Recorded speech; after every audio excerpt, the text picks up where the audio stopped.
Sveiki, mano vardas Liutauras ir šiandienos video apžvalgoje apžvelgsime štai šį pirmos kartos Volkswagen Golf Mark 1 Cabrio.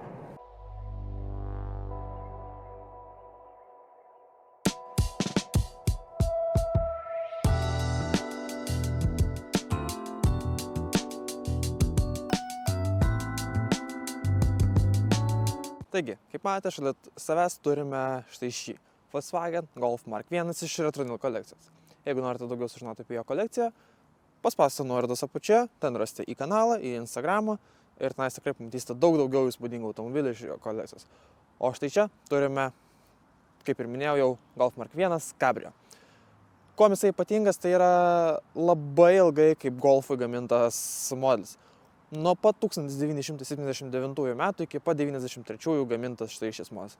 Iki pat 1991 stogas buvo mechaninis, nuo 1991 iki 1993 stogas buvo jau ir elektrinis variantas. Į priekį pasižiūrėjus matome įžymiausias Volkswagen Golf Mark 1 lempas. 4. Pirmosiuose Golfuose to nebuvo, tačiau ant Cabrio modelio būtent buvo padarytas štai toks priekis. Kuom šiaip Golfai yra svarbus istoriškai, manau, Volkswagenui vien tik pagalvojus, tai yra dėl to, kad tai yra ilgiausiai gaminama vos ne modelio linija jų gyvenimo istorijoje. Ką turiu omeny? Pirmasis Golfas išleistas 1974 metais. Dabar esame 2024 metų jau beveik gale. Ir iki šiol Golfą galima nuėjus į bet kurį Volkswagen saloną nusipirkti. Tik šiais laikais gausime modernesnius, 8-osios. Jo išvaizda bus drastiškai kitokia. Tačiau, kodėl būtent pasirinkau iš visos kolekcijos filmuoti apžvalgą apie Golfą? Aš turiu keistą polinkį į šį modelį. Kodėl? Pirmoje vietoje mane labai traukia senesni kabrioletai, kurie buvo gaminti seniau istorijoje, pamatyti, kaip pasikeitė ir gal ateityje kažkokią turėsiu galimybę nufilmuoti video su senesnės arba naujesnės gamybos irgi modelis. Tačiau būtent šito Golfo jau 8-oji kartoji kabrioletų negausime, tikrai yra, manau, kita platforma, ant kurios yra gaminamas kabriolet modelis. Tačiau štai šis modelis, mano akimis, yra turbūt vienas geriausių Golfų pagamintų savo istorijoje. Tai yra turbūt pati svarbiausia linija Volkswageno gyvenime, kadangi, kaip ir minėjau, jau 50 metų gaminamas modelis. Tai buvo pakeitęs Volkswagen Beetle modelį. Beetlas tuo metu buvo bestselleris ir Golfas labai greitu metu tapo išėjus rinką pačiu populiariausiu ir bestselleriu Volkswagen linijoje. Kuom man labai išsiskiria būtent šio Volkswagen Mark 1 Golfo išvaizda. Tai yra pirmoji vietoje dideli visi 4 stiklai.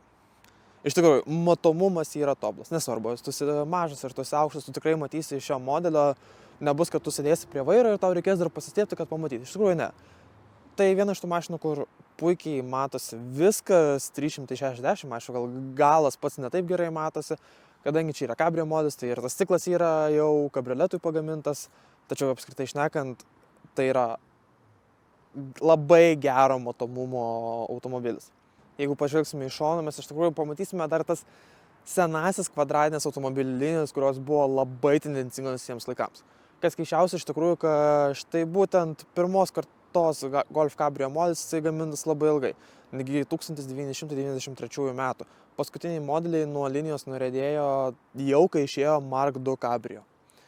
Taigi, ką labai galime pamatyti, kas buvo tipiška tiems laikams, tai yra tokie sidabrinės spalvos apdailos, kurios iš tikrųjų suteikia tokį kaip ir akcentą. Išsiskiria iš tos juodos spalvos ir perskiria apačią nuo viršaus. Taigi, priėjus prie galo mes matome įžymiuosius Volkswagen Golf Mark 1 žibintus, kurie ėjo per visus modelius ir tik tais vėliau, jei neklystu, beveik 90-aisiais jie buvo atnaujinti jau kitaip atrodančius. Taip pat, ką pastebėsime, kadangi čia yra kabrioletas, manau, čia irgi svarbu yra paminėti, tai bagažinė. Bagažinė šitam modeliui nėra pati didžiausia.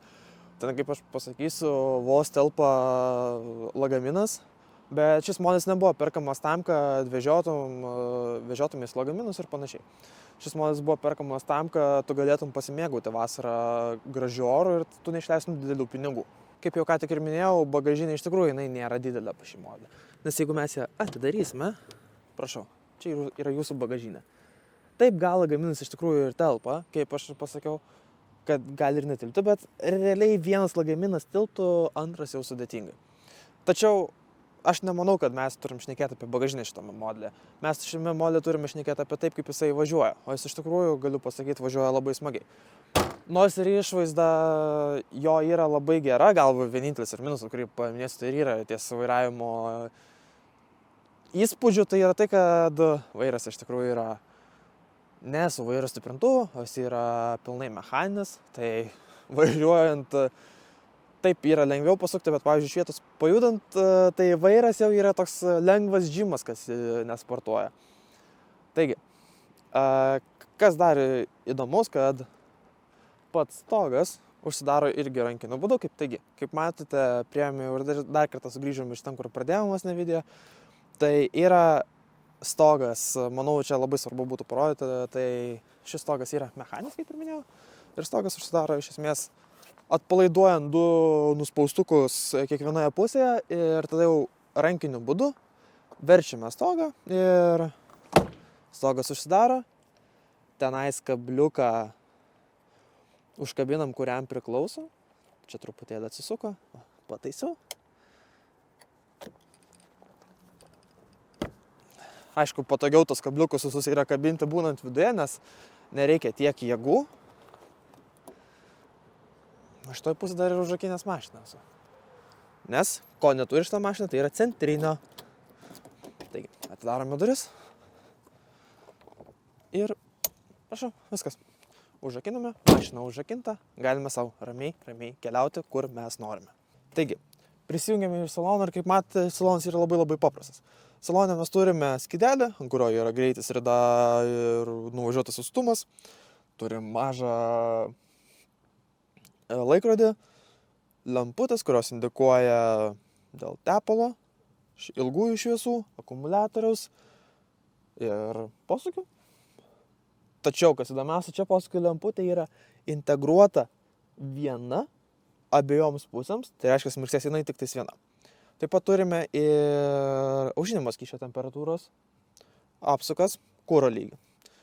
Į vidurį priejus turime avarinį, galinio langą šildymą.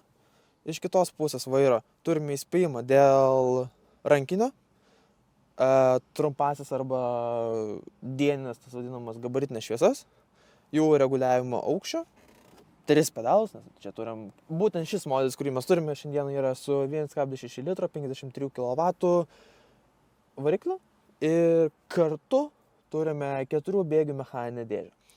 Taip pat buvo variantas vėliau ir 3 bėgių, kuris dar vėliau buvo atnaujintas į 5 bėgių dėžę. Per vidurį, kaip matote, mes turime 3, sakykime, šitas gaugės. Tai vieną akumuliatoriaus krovimui, kitą tepalo spaudimui ir trečią, kurią turime, tai yra tepalo arba alyvos temperatūra. Bardačiokas jisai nėra didelis, tada radijas irgi yra labai paprastas, simplistiškas.